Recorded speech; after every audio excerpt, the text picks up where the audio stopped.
Fabulous. So good evening, everybody, and welcome to Natalie. It's so lovely to have you as part of our Frollo Community Expert Meetup. So I'll hand over straight to yourself and you can do a lovely introduction about yourself and let us know a little bit more. And then, like I say, I've got some questions from the community and then we'll go through each of those. And if anyone on live this evening wants to add anything further, you can add it in the chat box. So over to you. Thank you very much. Thank you, Susanna. Hi, everyone. So my name is Natalie. I'm a money coach for single mums. And just a bit about me. So I've been a single mum for 11 years. I have 2 children, a boy and a girl. I home educate them. And just a bit about my stories, like 10 years ago, almost 10 years ago, I found myself homeless. And then I had to move into a hostel and that became my home for the next 3 years. And while I was there, you know, I was in a little over 20K in debt with no income. And at that point, that's when I really got serious about my money journey, really. That's when I got serious about my money and started and embarked on this journey. And that has been the catalyst for the Lone Parent, which I started almost 2 years ago.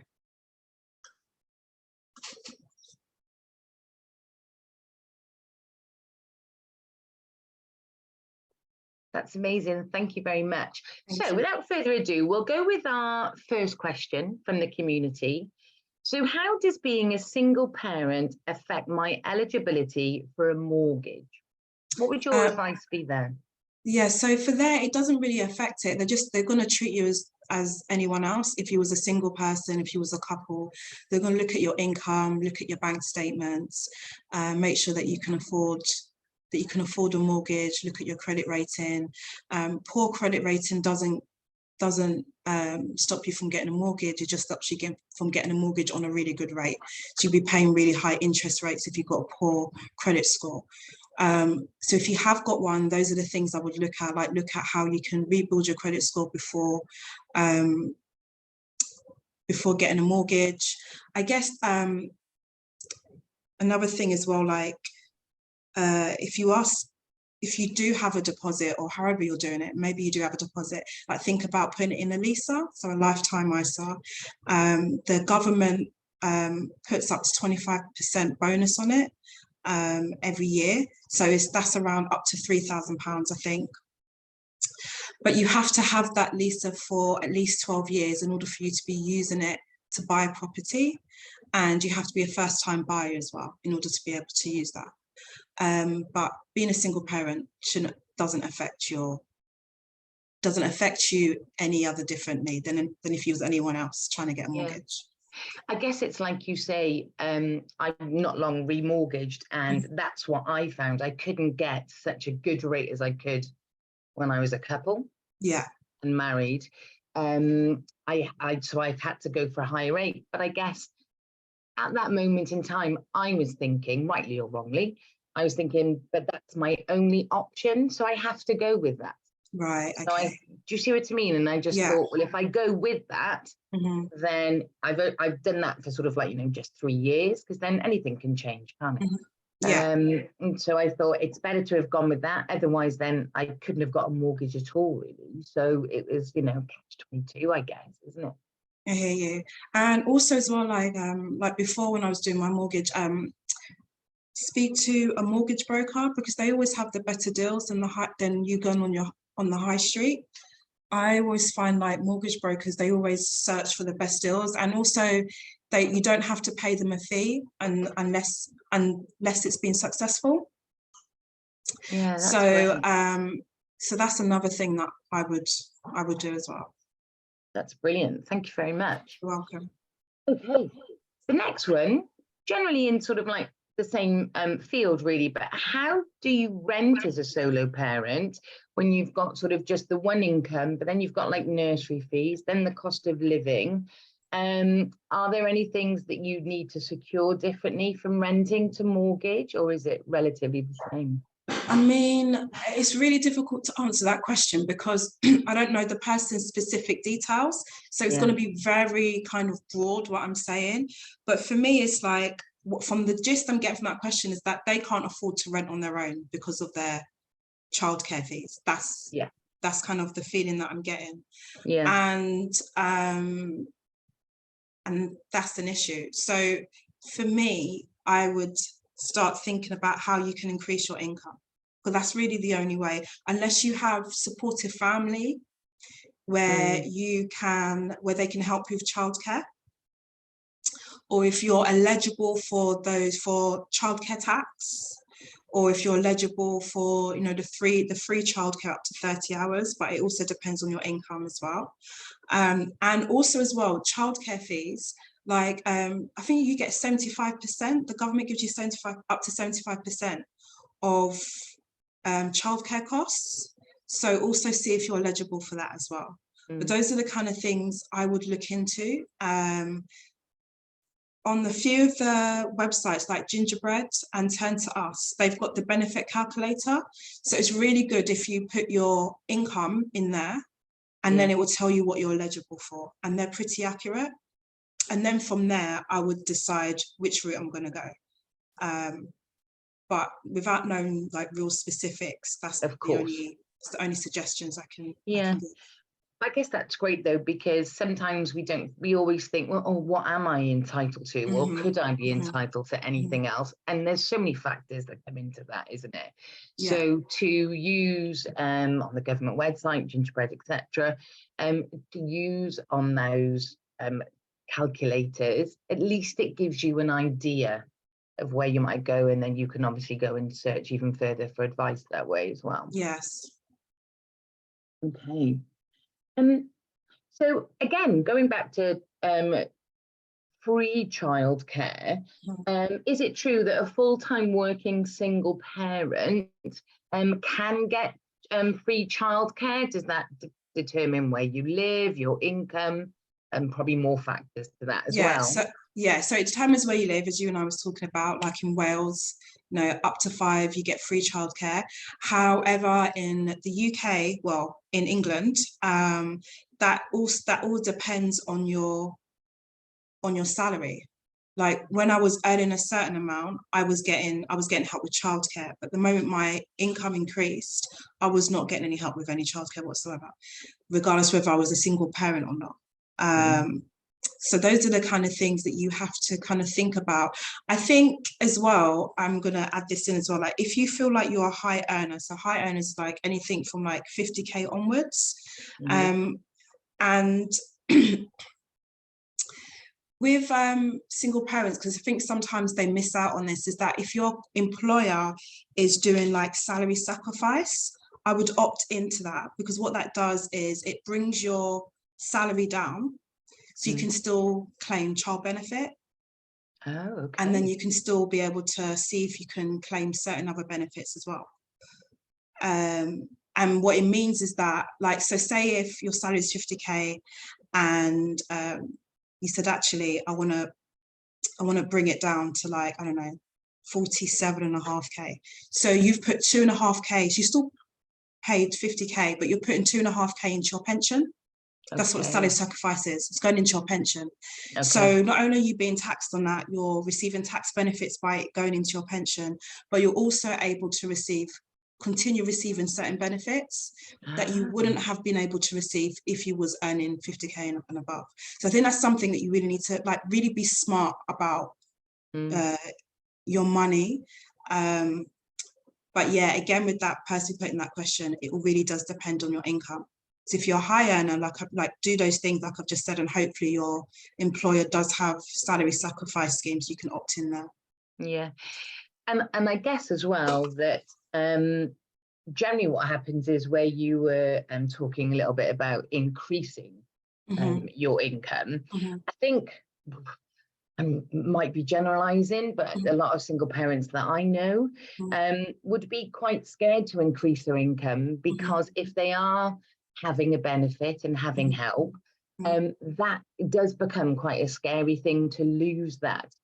I mean, even if it is something like £50 or it's a couple of £100 or more than that, it depends on everyone's circumstance.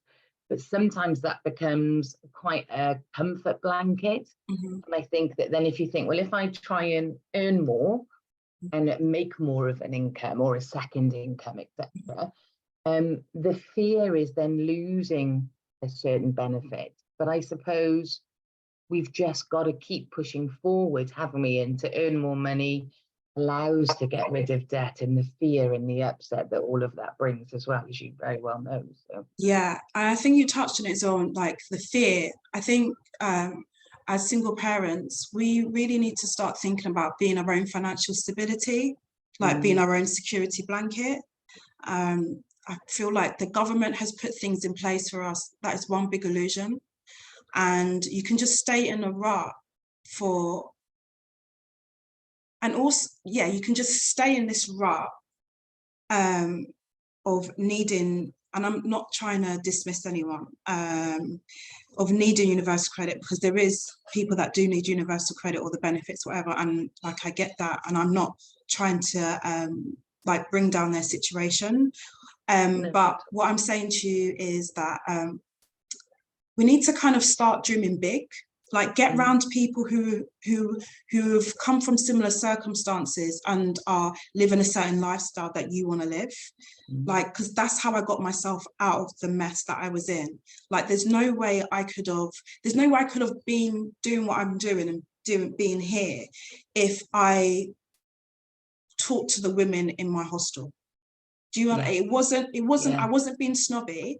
It was just like, I need to position myself with people who are where I want to be, and the people around me are not where I want to be. So I'm not going to sit with them. I'm not even going to moan with them. I'm not even going to talk to them. I'm going to keep myself to myself. And I did that for 3 years. So, and I just think that don't go into getting a second income.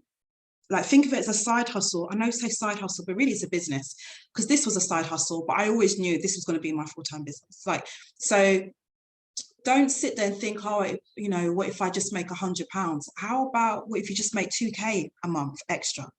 Would you even need UC at all? No. You wouldn't, would you? No. And I think we need to start believing in ourselves more. Stop being fearful of those dreams. Stop thinking that, oh, that could never be me. Like, start asking, why couldn't it be you? Why couldn't you be earning that money? Why couldn't you be in a position where you don't need benefits or the government? Why couldn't you be in a position where you are your own financial blanket, your own financial cushion? If anything goes wrong, that's okay. Like, I've got that. I've got this. I'm self-sufficient. And I think that's the way we need to stop thinking of as victims.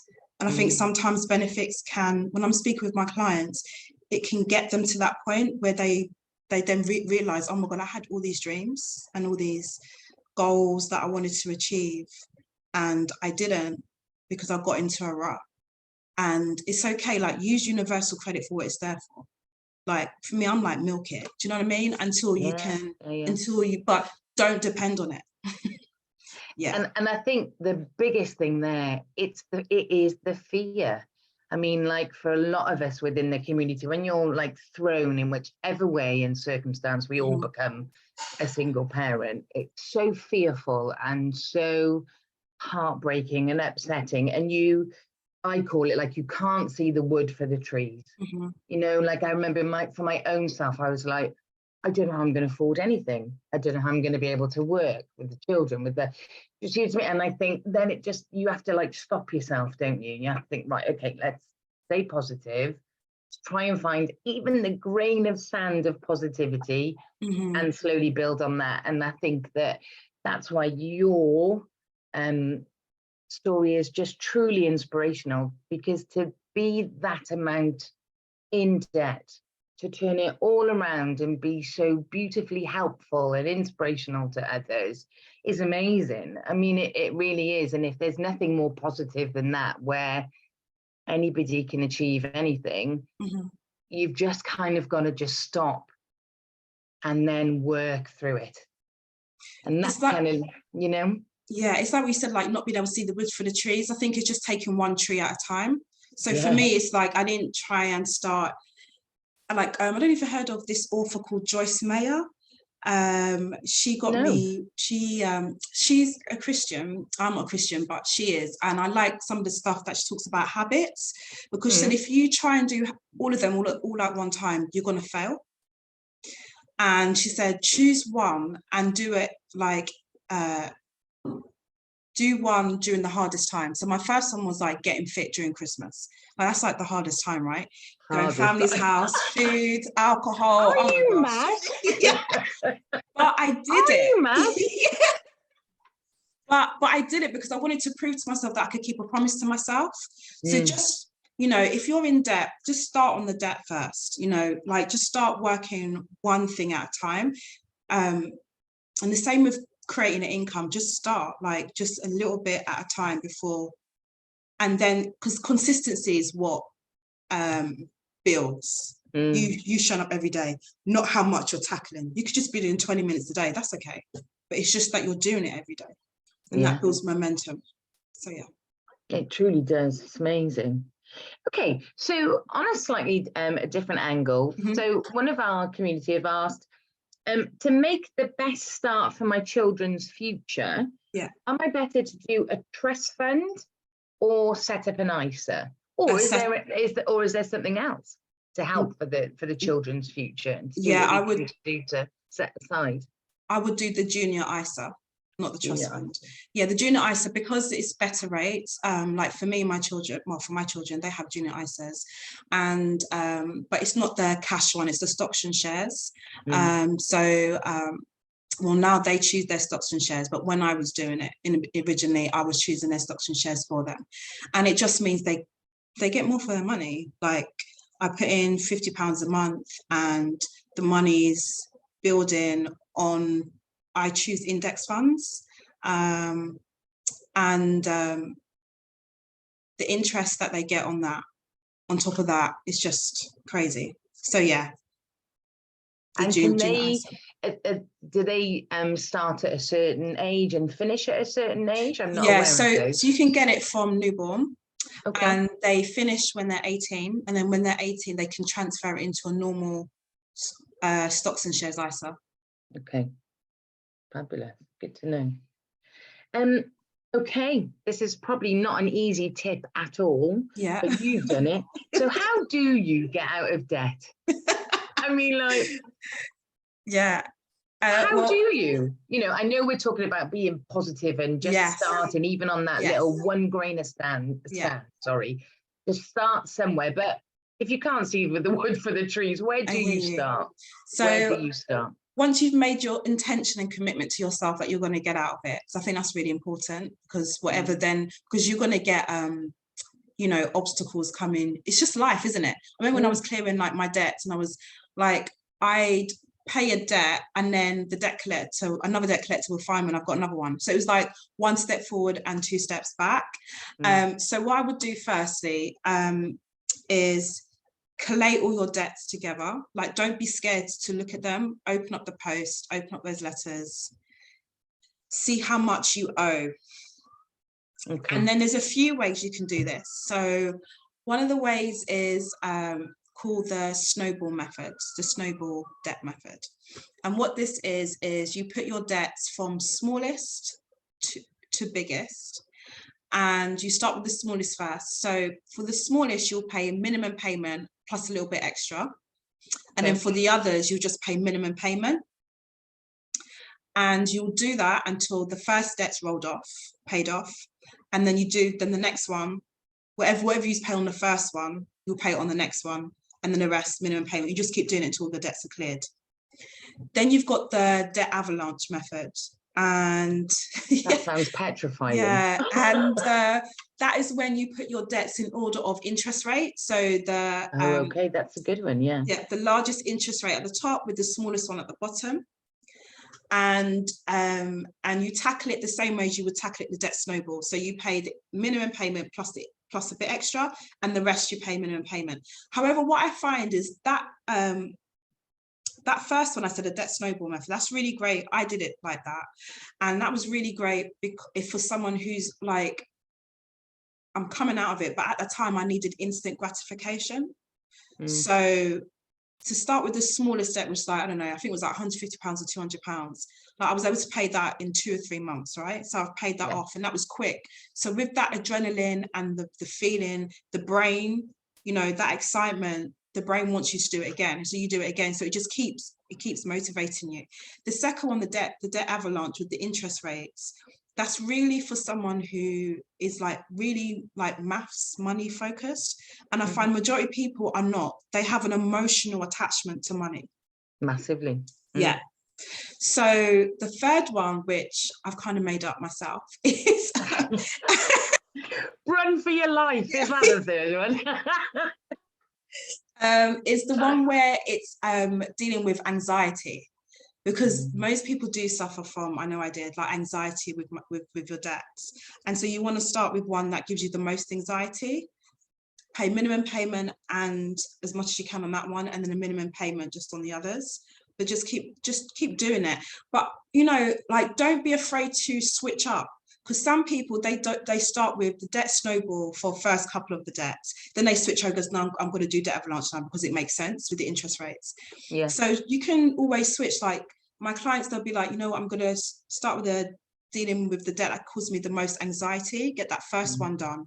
And then I'm going to choose one of the other 2 methods to clear the rest. You know, so you don't have to be tied to your decision. You can change it. It's just about knowing yourself more. So that's what I would do. And also I would like call up the creditors, because right now we're in the recession. It's been predicted to last for 2 years. And I remember I had a vision like before it was announced that like the Great Depression was coming in my mind. And then someone said it's for 2 years, and that is the Great Depression. 2 years, yeah. Crazy, right? And so right now, you know, creditors want their money, but they also have to be ethical. So you can ask them to freeze interest rates, you know, freeze them. I can't afford to pay anything else, like can't afford to pay it anymore. So you can go to them and ask them to freeze interest rates. If you've got credit card debt, like high interest debt, or store cards, and you've got a good credit rating, see what deals are on, you know, like the 0% interest rates for 18 or 24 months. And then you can bring your balance over to the 0%. So you're not charging any more interest. And then you can work out every month how much you can pay to try and bring that down. So would you say with that, so if there is anyone within the community and listening to this, if somebody cannot pay a minimum payment, what would your advice be there? Because I know sometimes a minimum payment could be quite minimum, and sometimes that could be hundreds of pounds. And again, that's that scary, daunting, but I don't have £200 to even pay that minimum payment. What would your advice be there? Go to the creditors. So creditors are the people that you owe, and let them know how much you can afford. But don't be like, don't be whimsy about it. Do you know what I mean? Like go in and say, all guns blazing. Yeah, like, you know, be confident, because that's that energy. Because that's what I did. You know, there was some debts I just wasn't going to be able to pay the minimum payment, me trying to really clear some of those debts off. And I just went in and I was just like, this is all I can afford. I can only afford £5 a month until I can afford more. And they will try, well, at the time they were trying to, but I was just like, well, that's all I can do, and that's all I can pay. So that's it. And then I had to set up a payment plan, which does put I think it's like it puts it on your credit score. But I mean, after that's paid off, it comes off a month after as well. After the debt's paid, it takes a month for it to come off. So I mean, good, isn't it? Yeah, I mean, like, yeah, just go in, give them a call, say this is all I can afford. Can you put a payment plan? And that's it. And I think, like you're saying, at this moment in time, for the next 2 years, as long as they're getting something, and then for them, but for us as single parents, we'd be like, well, you know, you can afford that. And then if you might be able to then sort of afford £25, and you could just give that. And like you say, that will hopefully help that emotional well-being related to that, won't it? Because you're sort of it's the slowness. You Yes. can't clear 25 grand's worth No, of debt in an instant. And I think no, that's what's the fear, isn't it? exactly. It's so slow. Exactly. And even though I cleared mine in like just 4 years, it really was 7 years, because the Amazing. first 3 years I was just messing about. Do you know what I mean? Yeah. It was just like in the I love fourth it. year, Just I messing got about. serious. I was just throwing around with this 24 Yeah, grand, yeah. just all over the place. I was just having fun. I'd be absolutely petrified.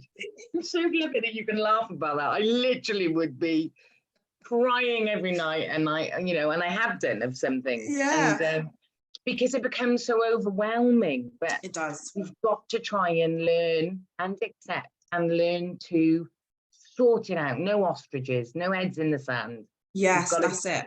We've got to just go for it, haven't we? Yeah, And definitely. that's hard to say, but you've just got No, to. it is, Because because golly, you're having to face yourself and those emotions. Because sometimes when I get my clients, they will say about low income, and I'm just like, but it's not an income issue you got. Most of them's got a spending issue, right? And yeah.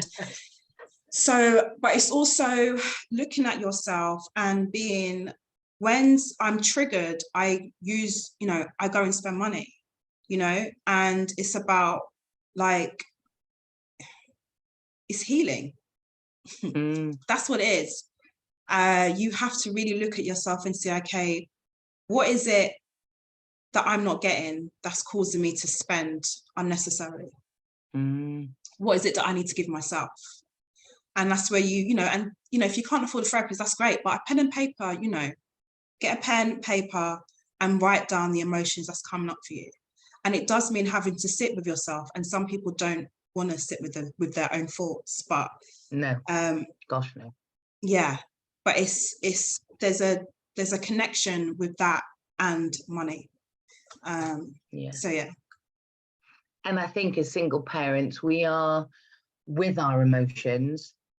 We still have triggers, don't we? Yeah. Of lots of different things. Yeah. So it's like you said at the beginning, there are so many triggers and so many emotions of all of everything that you're trying to juggle so many plates. It's like, what plate do I drop? What plate do I hold still for a bit? And it's trying to work through all of that, and finances is a massive burden. It is. When you've got debt hanging over your head. Yeah. And with everything else, because the next question again leads on to that, really, because it's like, what if you can't afford a bill? So within the living crisis that we're at, and all over the country, depending on where we are, we all have our own story to tell. Yeah. But what if you couldn't afford your electric bill? What if you couldn't afford a food bill, or anything like that, or you'd used a credit card to buy food, but then you couldn't actually then pay the credit card off, minimum payment? What would you do if you cannot afford a bill? What's your advice? I would give them a call straight away and let them know that I can't afford this. Yeah. If it's something for like food, I haven't got my phone with me. There's an app that I use called Too Good To Go. It's a bit like Olio. Have you heard of Olio before? Yeah, I've heard Too Good To Go. Is that where it's sort of like at the end of like an evening or whatever? Yeah. At the end, say that you can pay £5 and have like 20 loaves of bread type of thing. That's it. Or amazing, that is. Yeah, it is amazing, because like my fruit and veg, I do a weekly shop, but during the week we do eat a lot of fruit and veg, and like by Wednesday my fruit is gone. And so like, instead of me going to the supermarket to get fruit, I will go on to Too Good To Go, and I will look at the grocery stores around me, like the greengrocers. And so by 4 or 5 p.m. they'll have like magic bags. Pay like £5-10, and it's a whole bag of fruit, Amazing. And it's cheaper than I would have gotten. So I think sometimes you just got to think outside the box. Yeah. And I think there's a lot of that going on now, particularly with like sustainability and looking after the planet and ourselves and one thing and another. I think there's a lot of that to be had. But like you say, we've sort of got to find it and find out, where do you get that from? Yeah. Because it's a different help, isn't it? It's a different help. Yes. Different source. Yeah. And again, that sort of builds the confidence of what you're saying, where I can do that. I'll just pay that £10 and I've got a whole bag of fruit again. I mean, do you know what I mean? And like my friend, she's on Olio. She's like don't know what they call it, like an oleo captain, but she's like for Pret. So she'll go to Pret, she'll get a whole bag of food, and her house will be like the service station. So people will book whatever food she's got from Pret, and then whatever she's left over, that's like for her and her son. Do you know what I mean? For free. So for free. That's brilliant. Like people are, you know, they're making they're doing things to get by in the living crisis. Yeah. I think as well, like what I would do now, if I was in that predicament now that I was when I was homeless, is what I did was I did a bare bones budget. Okay. And a bare bones budget is where you just literally do the necessities. Like there's no luxuries whatsoever. Okay. So it's literally, you know, your bills and your food, and that's it. Like, you know, and that's what I did. Like I sold a lot of stuff to kind of make extra income, and I did have a side hustle at the time before the side hustle was even a thing. But yeah, but number one, I would contact them to say that I can't afford it. But before you contact them, like have a think about, okay, what's your next action? Because they're going to ask you as well. They'll probably ask you, so when can you pay something? When can you, okay. You know what I mean? So I would sit there and really have a think about, okay, I can't afford this. What is my next plan of action? You know, like what am I going to do next? Or what can I do? Is there things I could sell?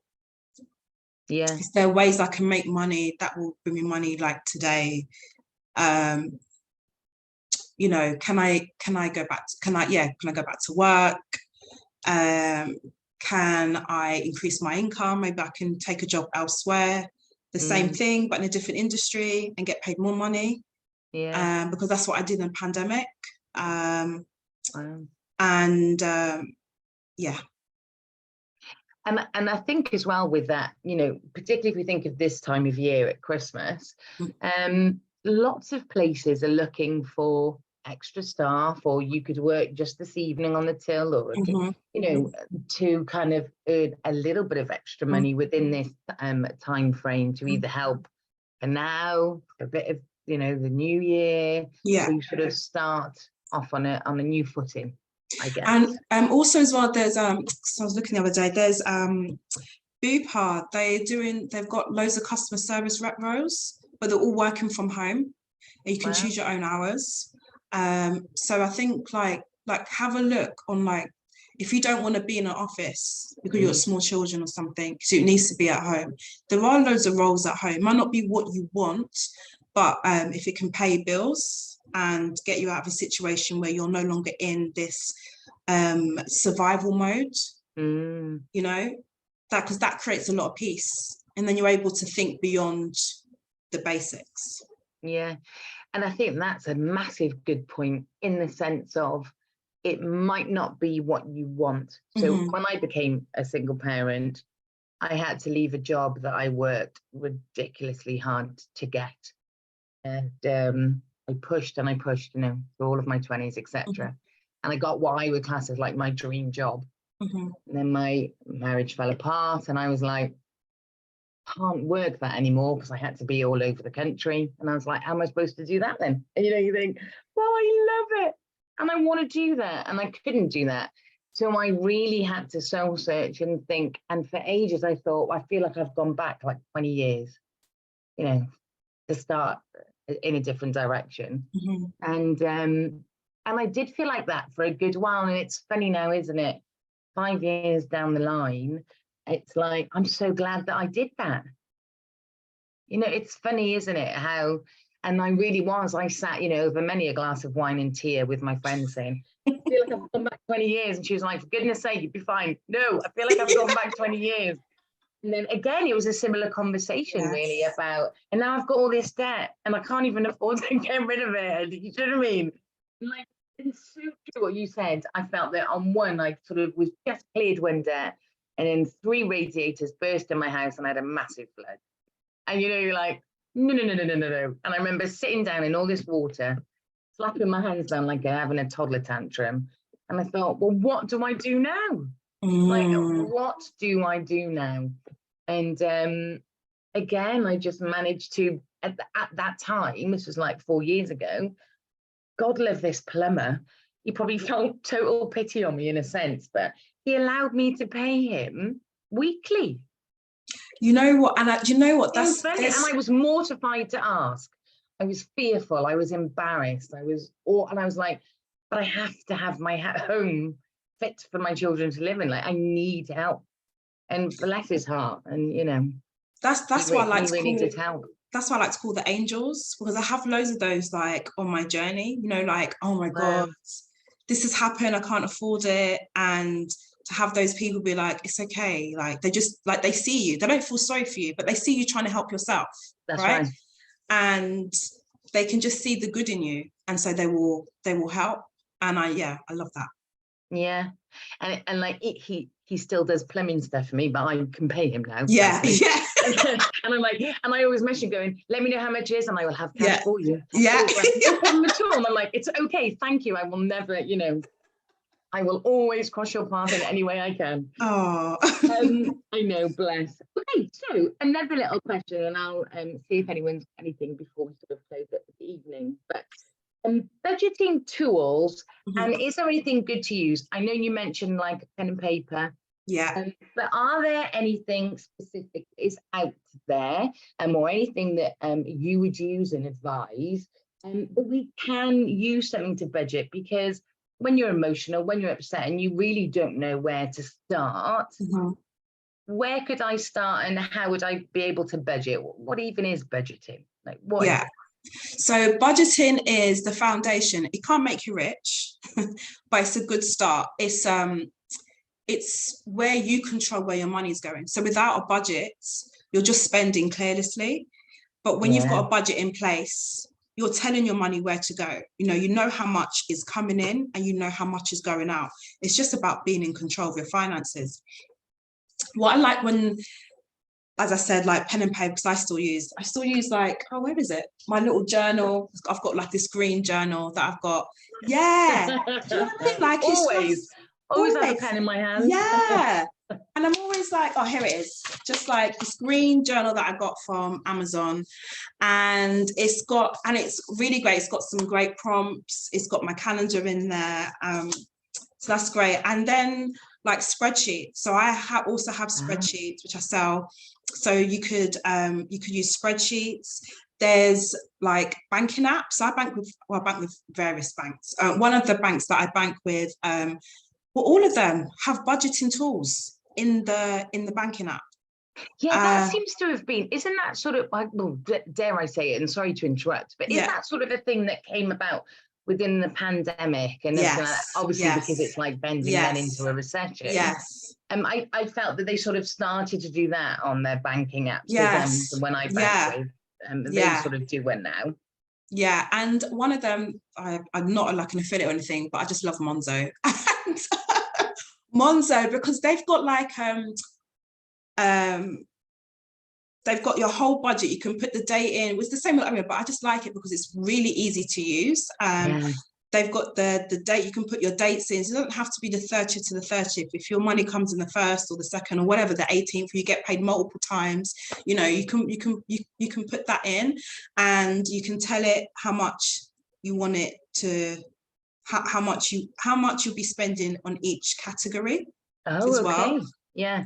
And it gives you an analysis. So it will send you at some point in the month, at this point last month, you spent more than you did this month. So it gives you really good analysis. Also with budgeting, like sinking funds, which I love because they create this sense of financial freedom, which is what I'm teaching my single mom community about. And sinking funds is like helps you for those like expenses beyond the necessities. So could be like your children's extracurricular activities, family days out, holidays, maybe you've got a car, so just car maintenance. Emergency fund is a good one. So stuff like that. So, you know, for me, one of them is my children's ongoing expenses, because I just have this part for the kids outside of their fees, and I just put in an amount every month. There isn't a goal to it. It's just like, I know, you know, like last week or 2 weeks ago, my son needed new boots for forestry school.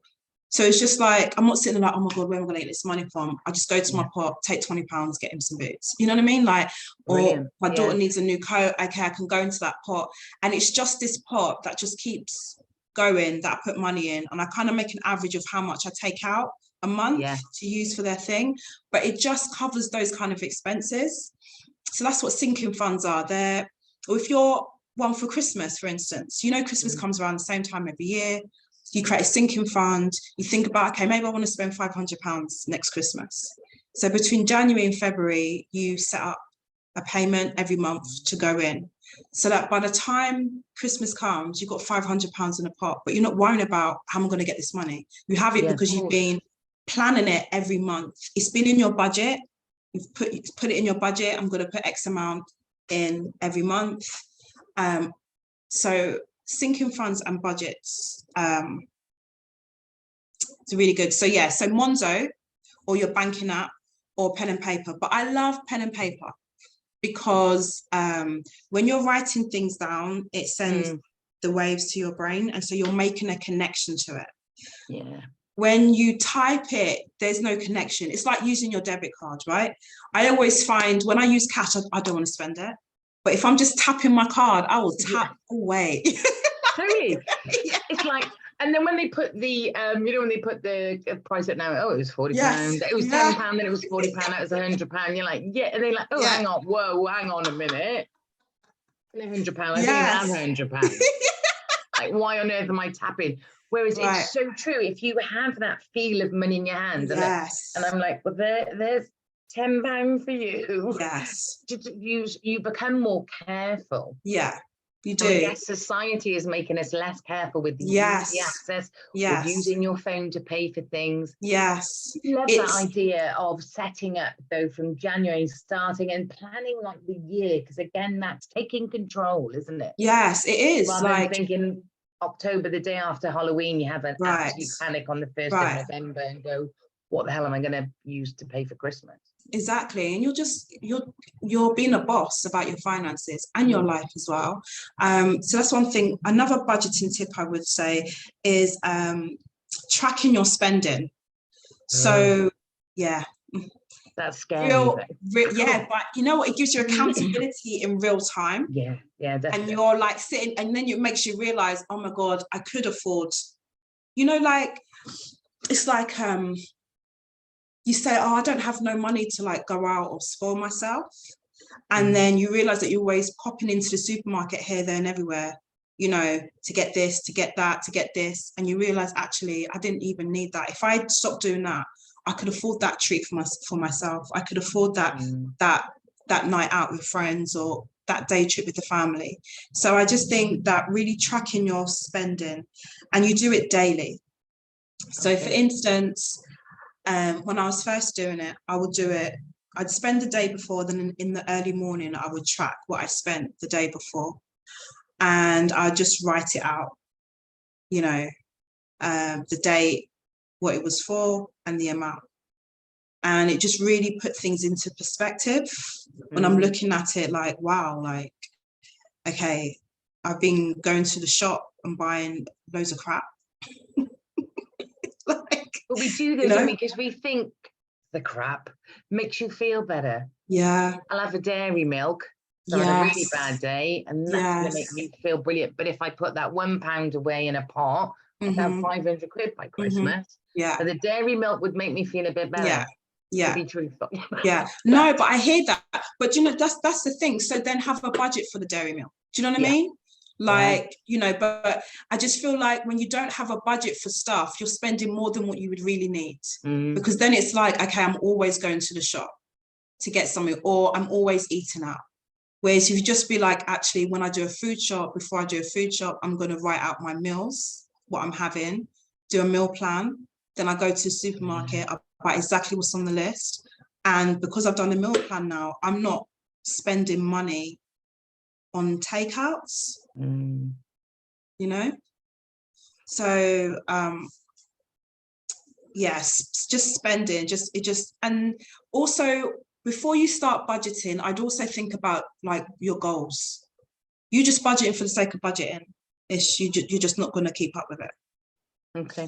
But if you think about, you know, like for me, like I budget because I want to reach my financial freedom goal. Like that's why I'm running a business. I'm using this as a tool to get me there, right? Yeah.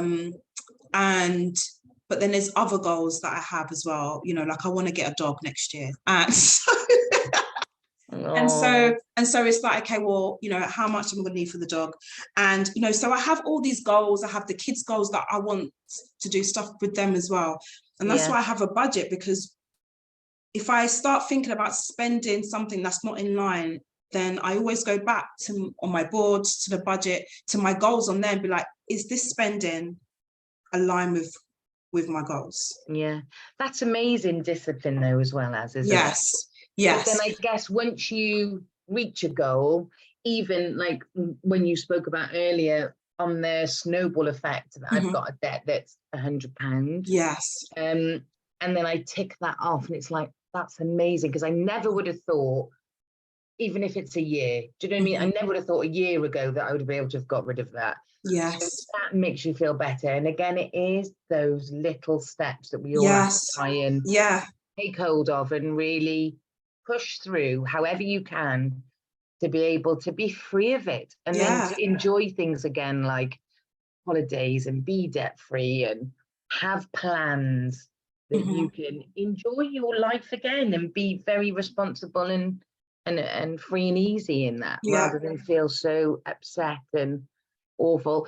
It's so funny. One of the a team has put, I want a dog too. Yes.